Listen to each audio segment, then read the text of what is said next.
Hello दोस्तों, कैसे हैं आप सभी। स्वागत है आपका हमारे यूट्यूब चैनल पे। तो आज हम बात करने वाले हैं ब्रह्मपुत्र नदी के बारे में, जो कि एग्ज़ाम में काफ़ी बार पूछा जाता है। तो बात करते हैं सबसे पहले इसके उद्गम स्थल की। इसका उद्गम स्थल जो है वो चेमायुंग ग्लेशियर है। ये चेमायुंग ग्लेशियर कहाँ पर स्थित है? तिब्बत में। ये भारत में स्थित नहीं है। ब्रह्मपुत्र नदी का उद्गम तिब्बत से होता है। तो उसके बाद बात करते हैं ये कहाँ कहाँ बहती है। ठीक है, ये सबसे पहले तिब्बत में बहती है, उसके बाद तिब्बत से होकर अरुणाचल प्रदेश में जाती है, अरुणाचल प्रदेश से होकर असम में जाती है और असम से होकर बांग्लादेश में जाती है।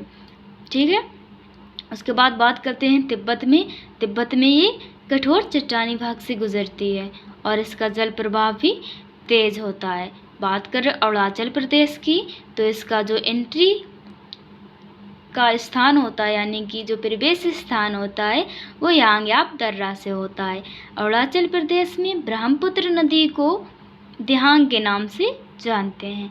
तो दोस्तों बात करें अगर असम की, तो असम में इसे ब्रह्मपुत्र के नाम से ही जानते हैं।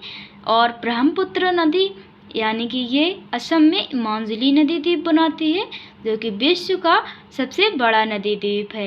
2016 में इसे गिनीज बुक में शामिल किया गया था। बात करते हैं बांग्लादेश की, तो बांग्लादेश में इसे जमुना के नाम से जाना जाता है और जमुना, बराक, पद्मा मिलकर मेघना नदी का निर्माण करती हैं। और जो मेघना नदी है ये सुंदरबन डेल्टा का निर्माण करती हैं। तो सुंदरबन डेल्टा के बारे में अगर देखें तो इसमें शॉर्ट में देख सकते हैं कि सुंदरबन डेल्टा जो है वो विश्व का सबसे बड़ा डेल्टा है। इसका भारत में जो भाग है वो वेस्ट बंगाल में है और जो बांग्लादेश में भाग है इसका वो चांदपुर में है। ठीक है, ये भारत और बांग्लादेश दोनों में बनता है। 1987 में यूनेस्को में सुंदरबन डेल्टा को शामिल किया गया था। ठीक है, उसके बाद बात करते हैं ब्रह्मपुत्र नदी की जो सबसे बड़ी सहायक नदी है वो सुबनसिरी है। काफ़ी बार एग्ज़ाम में पूछा जाता है। उसके बाद जो नोट लिखा हुआ है उसको मैं बताती हूँ कि Lohit river equal blood river, यानी कि लोहित रिवर को ही ब्लड रिवर के नाम से जानते हैं। और ब्लड रिवर पर ही, यानी कि लोहित रिवर पर ही सदिया ढोला पुल बना हुआ है।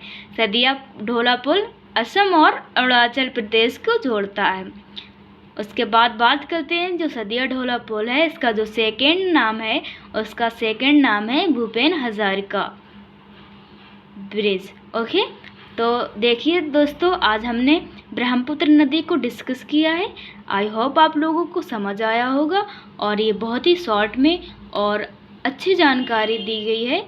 तो अगर आपको थोड़ा भी वीडियो अच्छा लगा है तो प्लीज़ लाइक करें, शेयर करें और सब्सक्राइब करें। अगर आपको ऐसे ही शॉर्ट में और भी टॉपिक चाहिए तो प्लीज़ कमेंट करके हमें ज़रूर बताएं। Thank you so much.